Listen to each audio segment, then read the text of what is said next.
തക്കാരത്തിന് താടിക്ക് കൈയും വച്ച് കട്ടായം പറയണ പിന്നെ സ്വത്താണിന്ന്. കാടും മലയും കടന്ന് നാട്ടാരുടെ ക്ഷണി നീങ്ങി മുണ്ട് മുറുക്കിയെടുത്തവൻ താളം പാടി.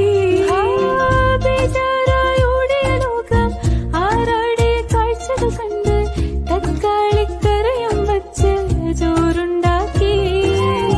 ബേജാറായോടിയ ലോകം ആരാടിയ കാഴ്ചകൾ കണ്ട് തക്കാളിക്കരയും വച്ച് ചോറുണ്ടാക്കി.